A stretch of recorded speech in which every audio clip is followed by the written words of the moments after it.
science, research, and decades of experience all point to the same thing. Kids and adults will get active, stay active, and even reach the greatest heights of sport achievement if they do the right things at the right times. This is the logic behind the long-term athlete development model. There are 7 stages within the basic LTAD model. Take a moment to look at the following chart. Stages 1, 2, and 3 develop physical literacy before puberty, so children have the basic skills to be active for life. Physical literacy also provides the foundation for those who choose to pursue elite training in one sport or activity after the age of 12. Stages 4, 5, and 6 provide elite training for those who want to specialize in one sport and compete at the highest level, maximizing the physical, mental, and emotional development of each athlete. Stage 7 is about staying active for life through lifelong participation in competitive or recreational sport or physical activity. In this tutorial, we are going to look at stages 4 and 5 and how they support athletes like you while you are training and striving to reach your athletic goals. The train to train stage involves females aged 11 to 15 and males ages 12 to 16. Young athletes need to build an aerobic base and consolidate their sport-specific skills. Towards the end of the stage, they need to focus on strength and the anaerobic lactic acid energy system. Increased training hours are needed at this stage to develop each athlete's long-term potential. It is also a major fitness development stage. The train-to-train stage makes or breaks the athlete. Athletes may exhibit special talent, play to win, and do their best, but they still need to allocate more time to training skills and physical capacities than competing in formal settings. To maximize their long-term potential, winning should remain a secondary emphasis. This approach is critical to the long-term development of top performers and lifelong participants. During the train-to-train stage of LTAD, physical changes take place faster in the athlete than at younger ages. Training programs need to be designed to account for these rapid changes and the various advantages and disadvantages that they present in the athlete development. Athletes must be constantly monitored in order to understand how their growth is affecting their training and vice versa. That is why the physical testing and qualified coaches putting training programs into place are so key. During the growth spurt, especially if the growth spurt happens exceptionally quickly, athletes' skills and movement abilities may be significantly impeded. Coaches may need to explain to the athletes why their motor skills and movement abilities have been negatively affected, so the athletes can understand that this is a natural event that will pass with time. There are some general considerations to think about during the train-to-train phase. Athletes need to emphasize flexibility training and to accommodate the rapid growth of bones, tendons, ligaments, and muscles.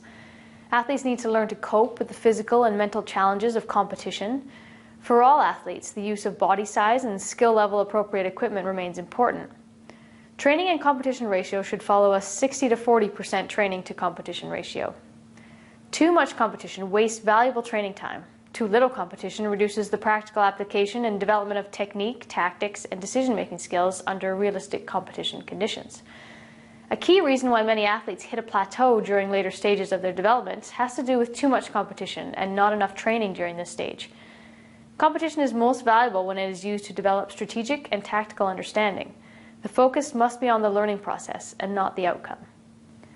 The train to compete stage, or stage 5, is aimed at females ages 15 to 21 and males ages 16 to 23.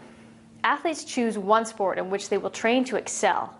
Athletes will train to solidify their sport-specific and position-specific skills and all of their physical capacities. These athletes are aiming to compete in national and international events.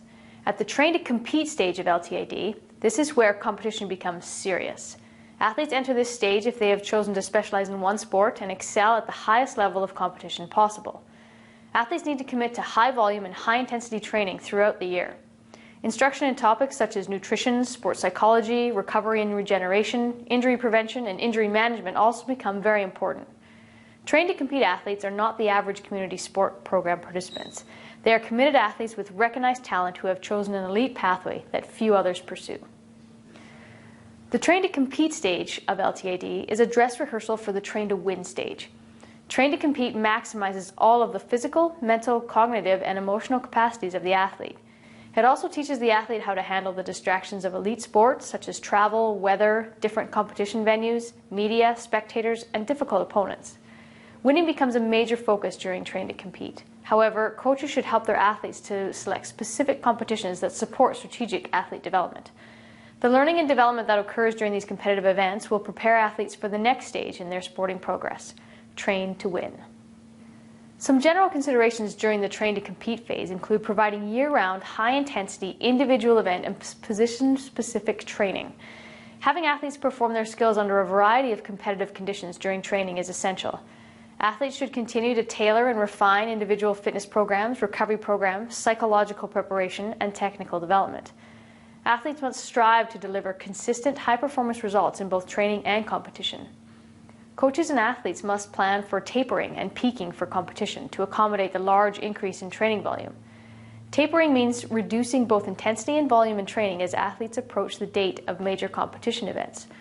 Tapering allows athletes to peak for major competitions, ensuring that they will perform at their best. Excellence takes time. Learning to deal with failure and disappointment is important in the early stages of LTAD. Not everyone peaks at the same time, and while others around you may be maturing quicker and getting stronger faster, you have to be patient and continue to work hard. Your commitment to training during stages 4 and 5 of the LTAD will determine your success as you peak for stage 6, training to win.